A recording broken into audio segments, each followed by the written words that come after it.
Coming from Cincinnati, this is the Spin Lob.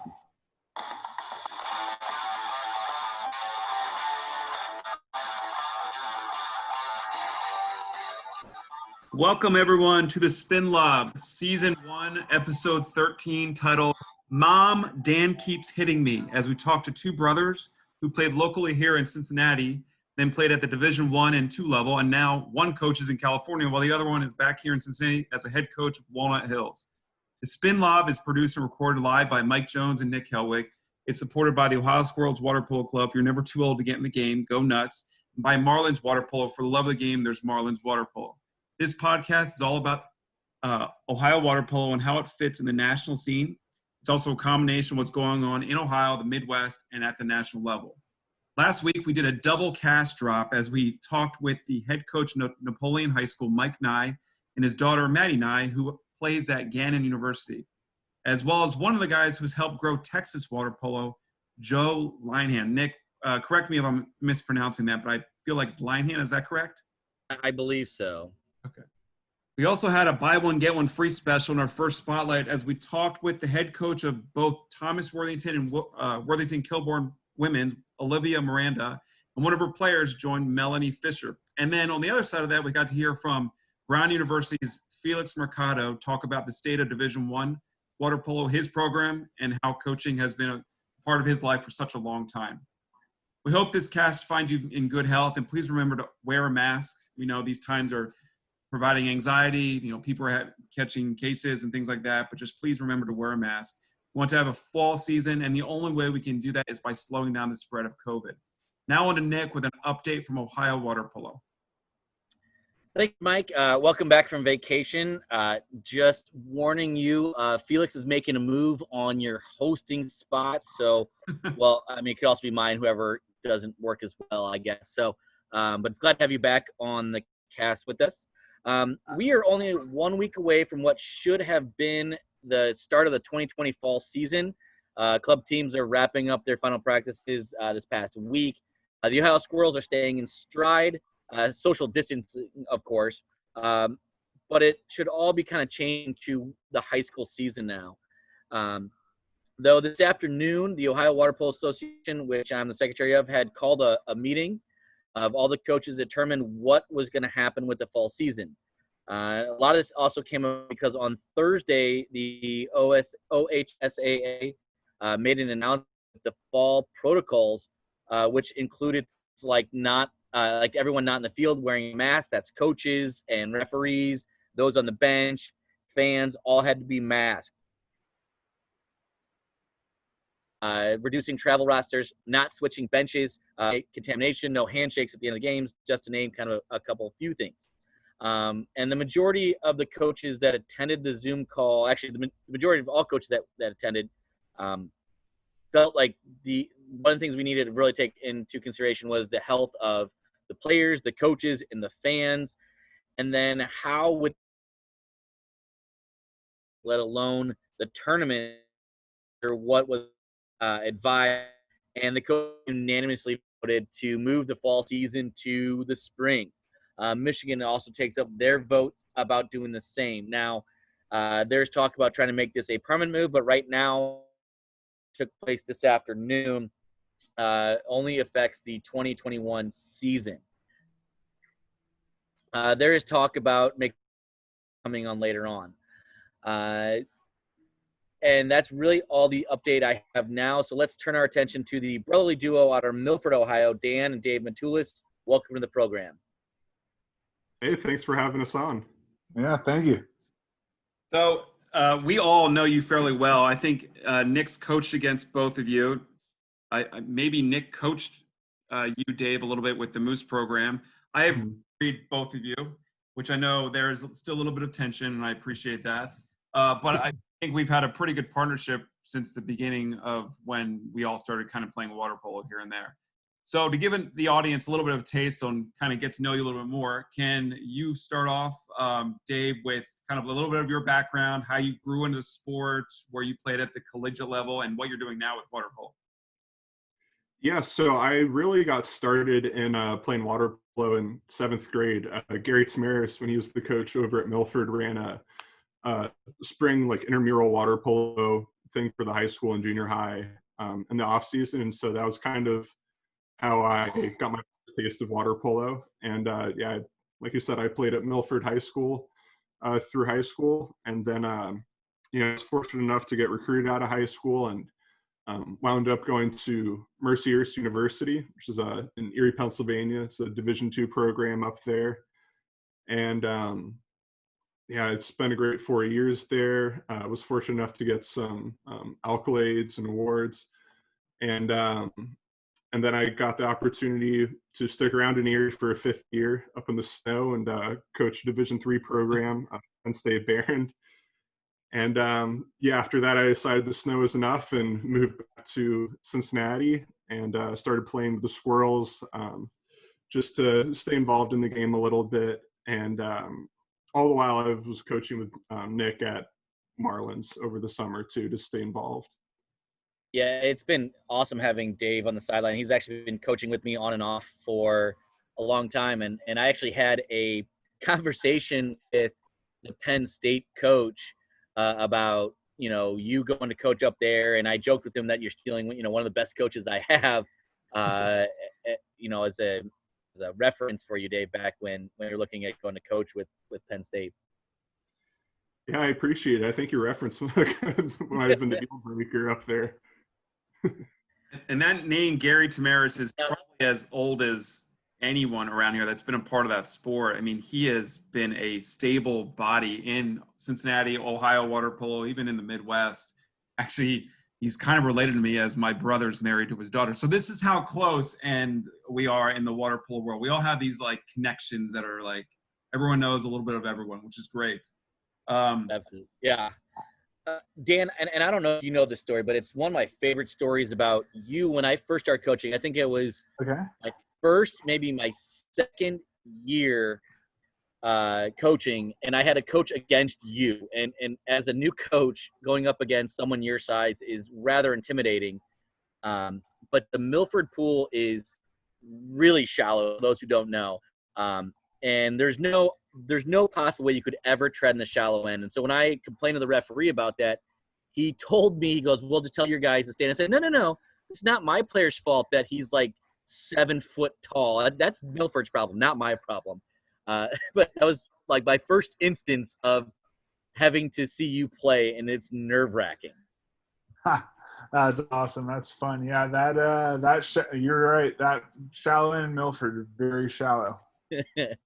Can you kind of walk us through your level? I mean, you played for Milford and Cincinnati, did a little club, I think, up in Michigan, I believe, and then you went on to Long Beach and in the national level. Can you kind of walk us through how that all kind of took place and what some highlights you had from that journey?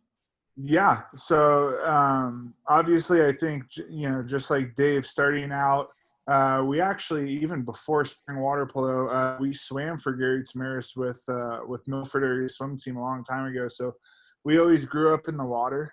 So it was pretty easy transition to make into water polo, playing spring water polo, playing high school at Milford, having some success there. We won 2 state championships while I was there. And then being able to play with the ODP team. I think the ODP team really was kind of my first taste or my first look at really being able to expand, try to get beyond Ohio water polo. Ohio water polo is obviously great. There's a lot of water polo in the country. And I think that's like the goal of podcasts and things like this is like trying to connect everyone with water polo in the Midwest and with the water polo in the United States. And so I think that was a huge opportunity for me to get to play and experience high-level water polo at that level. And then through that, I was able to get recruited to Cal State Long Beach, played for a great coach, Galvin Arroyo, one of my really good friends and, in my opinion, best coach in the country. He's phenomenal. Helped me to continue to develop. We had some great seasons at Long Beach. Personally, I was fortunate enough to have 2 All-American seasons. I think even bigger than that was My senior season, we got up to number 3 in the country. We were able to upset UCLA and Cal, which were some really great wins for our program. And so really proud of what we accomplished at Long Beach. From that, I was able to play with the national team. I had a short run with the national team. Tremendous honor to be able to go to Europe and to represent the United States. I struggled quite a bit with some shoulder injuries. I had 2 shoulder surgeries, which eventually pushed me out of playing. But at the same time, kind of gave me an opening into coaching. And so when I stopped playing, I coached at Golden West College at the beginning. We had a few state championships with Golden West, and then coached at Long Beach State this past season. It was really rewarding to go back to my alma mater. And I tell everyone I got recruited to Long Beach twice. First time as a player, second time as a coach. And so to be able to coach with Gavin was just a phenomenal experience. And then really fortunate to have landed a job that I really, really wanted, being the head coach for the men's and women's water polo programs at Orange Coast College. So yeah, that's where I'm at right now. Dan, can you give any advice to players and even coaches on if they want to play kind of at that level, what they can kind of do? When should they start looking at that, and what can they do to kind of get into that role or that movement, or what they can do to follow in your footsteps? Yeah, I think that's a really great question. I think there's a few things at the time I didn't realize were working in my favor. I mean, obviously, we talked about my size. That's certainly okay. That's one thing, but I don't think you have to be 6'11" to get to that level. But a few things I didn't recognize at the time, the importance of swimming. In all honesty, I did club swim year-round because at the time, this was before Marlins water polo. This was before club water polo was really big in Ohio. And so I was fortunate enough to play Junior Olympics with Rockford, a club out of Michigan, but I wasn't able to train with them. It's too far. And so I was constantly swimming. And I think doing swim team and putting in the work, putting in the yardage, I think that's extraordinarily important. I think it's something that gets over a little bit. But the reality is, guys at the top levels for colleges, they have to swim. And so I think that's a big one. I think some of the things for example, playing with Ohio Squirrels, because there was no age group club. I remember playing with Mike at the Milford pool when Ohio Squirrels were first starting up. That's a great experience as a 16, 17, 18-year-old kid to be able to play against grown men. That's phenomenal for development. So although I was physically, obviously I was bigger than a lot of guys at that point, wasn't, it's one thing to play against kids your own age, and it's a different thing to play against grown men. So I think that was a tremendous experience. And then I think having the mindset, the mentality of understanding there's just so much water polo to learn.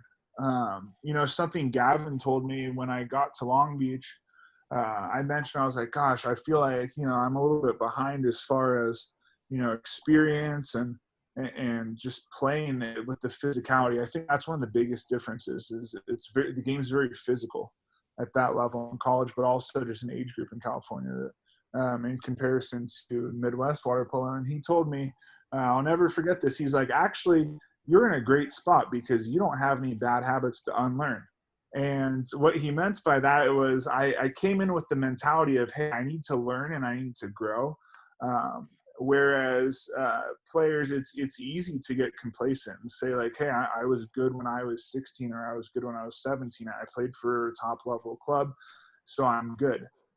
Versus having the mindset of saying, hey, no matter where I'm at, I need to continue to learn and develop. So I think those combinations of seeking opportunity and those that having that mentality of, hey, I just want to keep learning the game. I think that's probably the biggest thing that makes athletes successful at that level is development.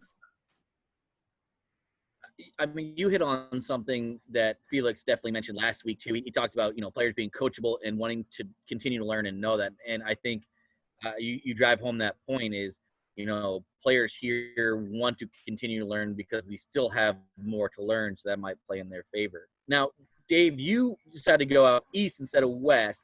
So really what kind of made you look at Mercyhurst and go play out east and coach out east? And, what advice do you have for players who are looking at going to, not Division I, but Division II and Division III? Yeah, so that's a good question.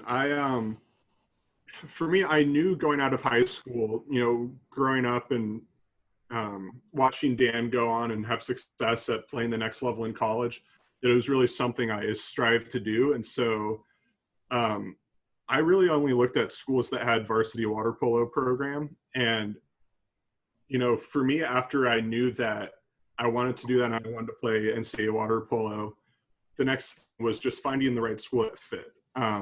For me, Mercyhurst just kind of fit what I was looking for in a school academically. So, I think that's the most important thing when you're looking at schools, where to play. Because obviously not every school has water polo. So I think it's not only the program, you fit with the coach, you fit into the university. So that's kind of reasons why I ended up at Mercyhurst. It was just a great opportunity for me to go in and help them out right away into we had a great freshman year, and I knew that I could come in and help make an impact there. And then could you repeat the second question? Just, what can players do? What should they be kind of looking for? You kind of mentioned that a little bit, but then, what made you want to go coach out east as well? Yeah, so I think it was really just I had a desire I wanted to try to, same thing with playing, I wanted to try to coach at the next level too. Like I know we'd mentioned, I'd coached with you with the club over the summer while I was back home, and I really wanted to take the next step. And while I was going to grad school, also be able to coach at the NCAA level, and just be under someone who's been doing it for, I think Joe's been there for almost 20 years now. So there's for someone who's coached for almost 20 years at the same program. So it was too good of an opportunity to pass up. Nice. So, Dave, staying on you a little bit, your brother and you played in the same pool for several years, and then in a blip of an eye, you were about like 7 to 10 states apart, with Dan moving out to California, and then you even moving to Mercyhurst. How did you guys stay connected on a regular basis? That relationship was basically splintered across the country. How did you guys stay connected? Yeah, it was very different at first. You're losing a big part of your life, obviously, with your brother moving across the country. But, we've always been very close. And so I think we were just able to find ways to, even though we were both really busy, obviously with him playing, with all their crazy practice schedules, but we were still always found time to make phone calls. Wasn't always easy. We got a few calls at midnight just because he was used to being on the West Coast. So once we got that figured out, we would talk maybe once a week on the phone. And actually, I think that helped me out a lot, because I was able to, he would talk about what they were doing in practice, different skills he had learned, and that, just hearing that, I was able to kind of incorporate that into my own game while I was playing high school water polo. So I think that it helped me out a lot just talking with him. And it was definitely a big change. Yeah, you were getting not inside information, but top level tips and tricks. That definitely probably elevated your game to the next level for sure. Did Dan heading to the West Coast and playing at the next level encourage you to do the same thing in your collegiate experience, like advance and play at the collegiate level? Yeah, definitely. Because when we had, the year that he left was my junior year, and that was really a big transition for me and my playing was from sophomore to junior year. And I really took the game a lot more seriously. I dedicated a lot more time to it. And that was the same year that he was a freshman at Long Beach. And so for him, watching him go out and do the national team, play on one of the top schools in the country out there at the college level and having success early, I think it really motivated me it made me realize that I wanted to do that also. I wanted to take the next step. And even though I played at a different division level, NCAA, I still wanted to make that next step, that next challenge. And so, yeah, it was a big motivator for me. Nice. So, Dan, similar question, not exactly the same. You heading to the West Coast, to California, new pool, new state, new coach, new team, new everything. And, Milford is such a close-knit community. Really, Cincinnati is a close-knit city. What was it like leaving your family behind to start this new adventure, going out to Long Beach? And it's going to be a world of experience. It's probably created some fear, probably a little bit of everything. Walk us through some of that. Yeah, it's really interesting looking back. I don't know, maybe it's because the 18-year-old brain isn't fully developed, but at the time, I didn't really think about any of that, to be honest. I was so passionate about water polo, and I just had this enormous desire to learn and to try to perfect my craft, or try to get as good as I could be. That I never really thought about any of the logistics. I think, interestingly enough, I never applied to a school in California, or excuse me, outside of California as a backup school. I only applied to schools that were recruiting me for water polo. And so I think that's one of the things that my parents kind of asked. I remember them asking me, don't you want to apply to UC or Ohio State as just in case? And I just never really thought about it at the time. So definitely different experience. I had been out to California a considerable amount. I was really fortunate in that I was training with the junior national team my junior and senior year of high school. And so what that does is, in addition to Junior Olympics is an amazing experience. You go out with your club team, you play out there for 4 days, get a few extra days, maybe a beach day, and that's great. But it was a different experience for me playing with the junior national team because I would get flown out. I remember, I forget if it was my junior or senior. I think it was my senior year prom at Milford High School. They do an after party. I remember leaving my prom early and jumping on a flight because I had national team training. So being the only guy from Ohio, there was a guy, Chris went from Chicago, that was with that group. And we were the only guys from the Midwest at that point. So you start to kind of naturally have a friend group. There was a few guys that I played with on the junior team that I knew that were going to Long Beach State. So I felt a little bit of comfort, at least I knew a few people. And then I think one of the greatest things in the world about sports is your teammates become your brothers extraordinarily fast. And so it's a very close-knit community in Milford, absolutely. And although Long Beach is an extraordinarily global city, it's very diverse, going to a really large campus as far as student body and things like that, it just became the 20-something guys ended up being that close-knit community. So it is really interesting that across the country, the concept of just training hard and working with your teammates, you get extraordinarily close to them. I got married last year, and I would say that probably the largest group that I had was Long Beach State water polo teammates at that wedding. So you get really close to the guys. I think one of the biggest differences, instead of everyone speaking English, half of my friends in my close communities were speaking Eastern European, Serbian, Croatian, things like that. But you still end up being very close. So it was a great experience, and I had a lot of fun with it. I think that's what so many people say about our sport, is that you just build this community that no matter who you're talking with, whether it be an Olympian or the first year kid, that love of the sport really just draws you in together. And I think you talked about that perfectly, that you can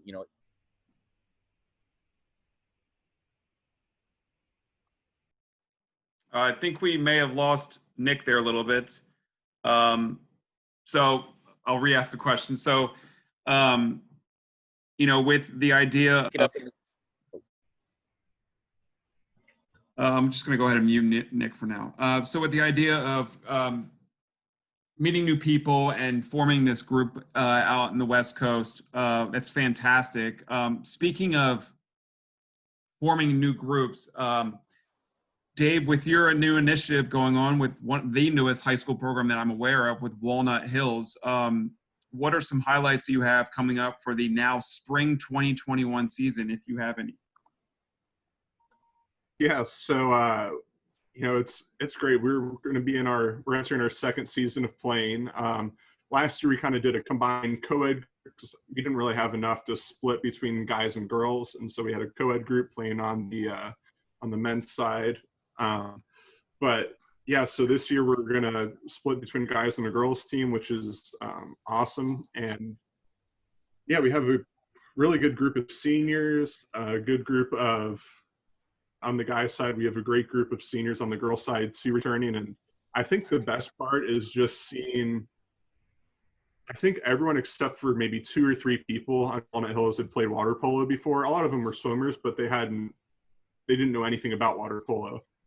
And so just seeing them learning the games, going in from practice number 1, not really knowing how to tread, not knowing the rules of the game. Because, water polo is not like starting a basketball team where everyone's familiar with basketball, everyone's familiar with the rules.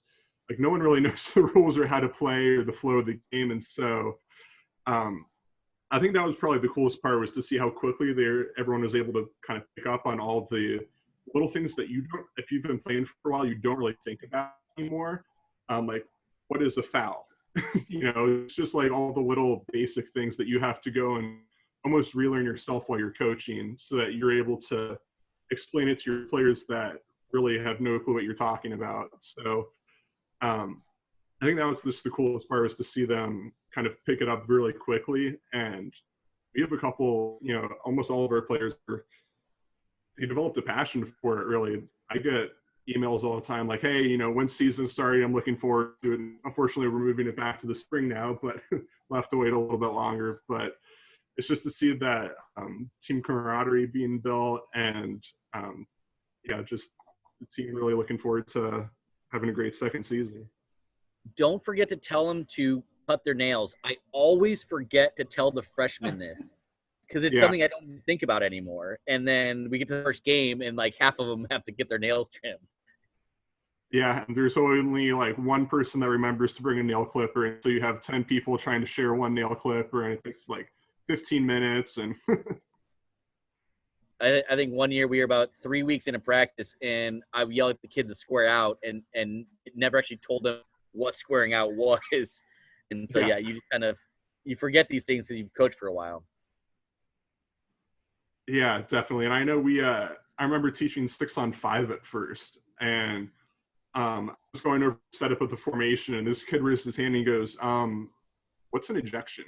I was like, I guess I have to explain like how you actually earn an ejection and what you're thinking, you're pulling, I had to go through and remember like, okay, this is what an actual foul is. This is what the ref is looking at, instead of just, it's all the little things that you forget about. So both of you guys have, made your mark outside of Ohio, but you've also come back kind of in Ohio, like been involved with camps and coaching. Can you talk about coming back to Ohio, and what have you seen, and how have you seen things grow here? Yeah, I'll start with that. It's been awesome to be able to come back. I've done Ohio water polo camp.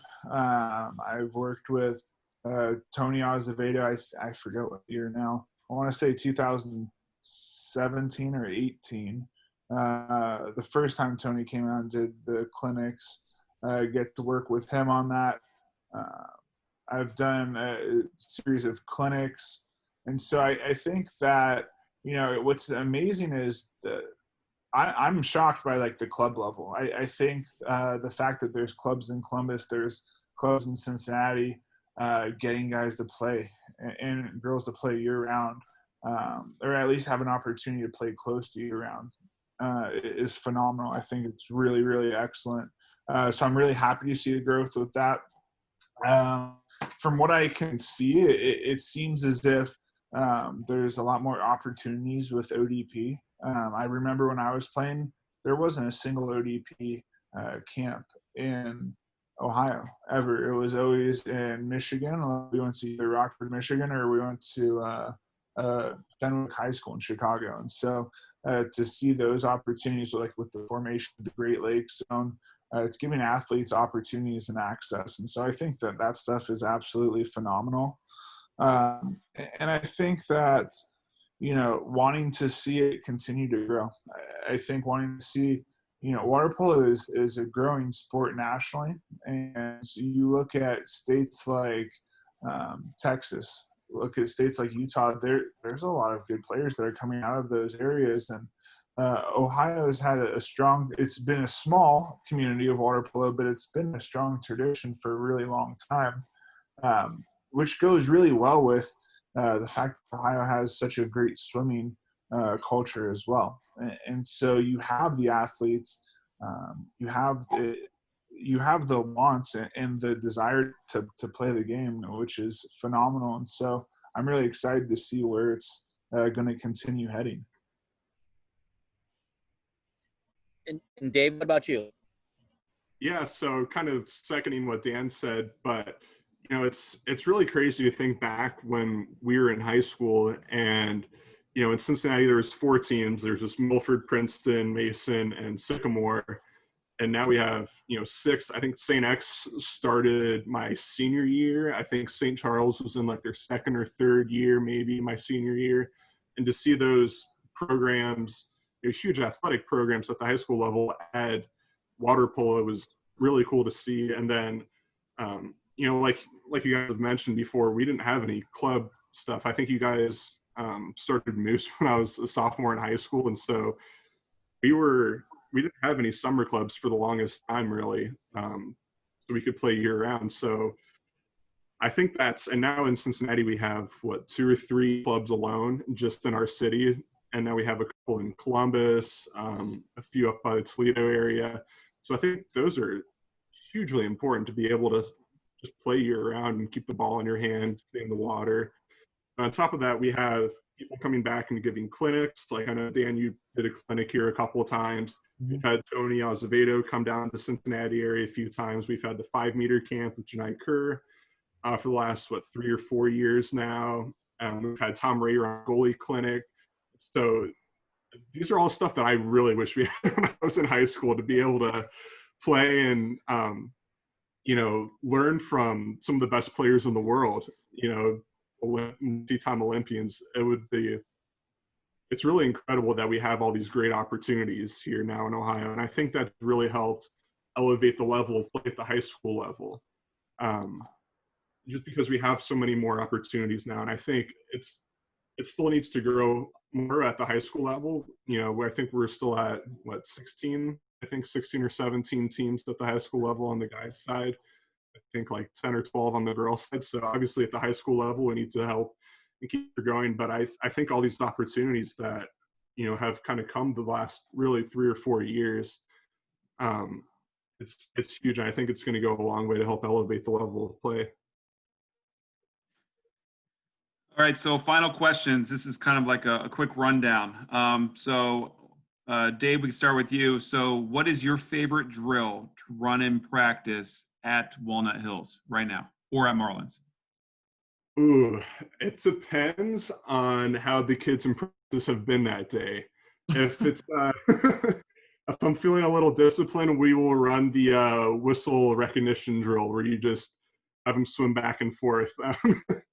Outside of that, no, it's really, I really like running 6-on-5 drills because there's so many different intricacies, and you watch different teams play and they all have a different way. Even the same team, if you watch them play, you could watch 5 different 6-on-5s and they will run a different way all 5 times at a really high level. So that's probably my favorite thing to teach is just the 6-on-5s, the movements, the shifting. Yeah, so a lot of our practices will end with a lot of just because it's really important, but it's also one of my favorite things to coach. All right, Dan, over to you. What is your favorite drill to run in your practice out on the West Coast? Yeah, I think really any drill where we're working on defensive movement, it's alternating breaststroke, kick, and egg beater. I think that's one of the most important skills to have, and we're doing a lot of it with press right now. I think like looking at the rule changes in water polo and USA water polo, where over aggressive fouls, two-hand fouls, things like that are becoming ejections. So it's really a matter of how well as a player you can control your body with the egg beater, but then have those explosive movements with the breaststroke kick. And when you can play high in the lane, you can press really well like that. It's exciting for me. It's fun for me because if you put in the work, you can get into games and you can stifle teams by being able to run a really, really controlled press. Press is not like about aggression. It's about controlling your body. And so I do a lot of work with that, and I kind of nerd out, to be honest, with it. But it's fun. It's exciting. All right, Dave, when you were in high school or at Mercyhurst, what is the one drill or workout that just absolutely demolished you? What was the one where Curtis was on his quote-unquote discipline day, and he wanted you to work your tail off, other than snaps? That's a good question. I'd say we had weight belts on. We do a drill called the guillotine, where you would basically line up, and I was just 2 meters, so I was with all the other 2 meters and all the other big guys who had strong legs, and all wearing weight belts. You'd line up, and there'd be 5 of us in a row, and they'd blow the whistle, and then you'd basically just attack each other for about 30 seconds. And you're just like, it's mostly legs, but you're just wrestling with each other basically for 30 seconds to a minute. And then they blow the whistle again. You have to sprint to the next person, do the same thing all over again for like 5 straight people. And so those were always not very fun. Dan, what about you?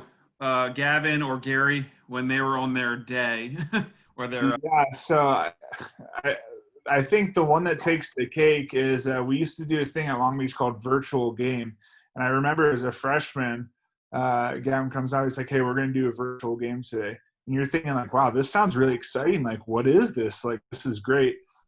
We set the course at 35 meters. And so it's literally going through 4 8-minute quarters with a weight belt, but there's no ball. So it's every 30 seconds, you're sprinting to the other end because that's a shot clock. You're doing jumps while you're in the half court, and then you're sprinting back.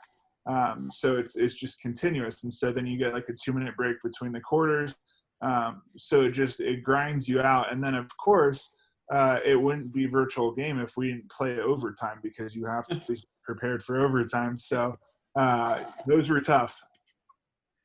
Dave, I think that's what we're doing for Marlin's first practice. And more. Playing a virtual game. Hey, it'll draw everyone in. They'll be like, what is this? Like, virtual game? This is exciting. I won't have cut a single player from Sycamore. They'll cut themselves. All right, final question. Dave, what drill do you think all coaches should run, other than your obsession with man up? I think that's important too. I agree with you. What's a great drill, whether it's a young player just getting into the game, or maybe even a senior player that's been there for a while? What's a good drill for all coaches to be running? Ooh, that's a good question. I think anything that emphasizes the proper passing and throwing motions. And with that, we're also including what your egg beater should look like, because while you're passing, how loose your wrist should be, how loose your arm should be. Anything that really emphasizes that downward force on throwing the ball, just because we see so many people who have just improper throwing techniques, and they end up hurting their shoulders, their elbows. And so I think that for me, one of the basic fundamental things is just throwing the ball properly. What about you, Dan? A drill called Supermans. I think everyone should do Supermans. It's your hands above your head as if you are Superman. You're at a 45-degree angle in the water. You're going forward egg beatering for about 3 to 5 seconds. Then you're going to breaststroke kick, and you're going to rotate onto your side 3 to 5 seconds with your hands still over your head, rotate onto your back. And if you do it with your hands over your head the whole time, it'll work your core really well, but it's so good for stability in the water. Teaching, and it's an offensive and defensive drill, because getting guys to be stable in the water and be able to use their legs efficiently, it's so important to the game. When I run these, I'm calling them both the Dan Matulises, so you will become synonymous with pain in this city. That's great. Well, thank you guys so much for joining us tonight. We could have kept talking water polo all night, but I know we all have families and stuff to get back to. So thank you guys again for joining us tonight. Yeah, Awesome. Thanks for having us. Big fan of the podcast. With the fall season for both high school and college on pause, it gives us time to really dive into these teams across the state and talk with their coaches and breaking down the game, both at the high school and collegiate level. So stay tuned to hear from your team coming up in the next couple months. If you have topics or thoughts on where you're playing college or people you'd like interviews, let us know. You can email us at cincywaterpolo@gmail.com, on Twitter and Instagram at cincywaterpolo. The Spin Lob is produced and recorded live by Mike Jones and Nick Helwig. It's supported by the Ohio Squirrels Water Polo Club. You never get too old to get into the game. Go nuts. And also by Marlins Water Polo. For the love of the game, there is Marlins Water Polo.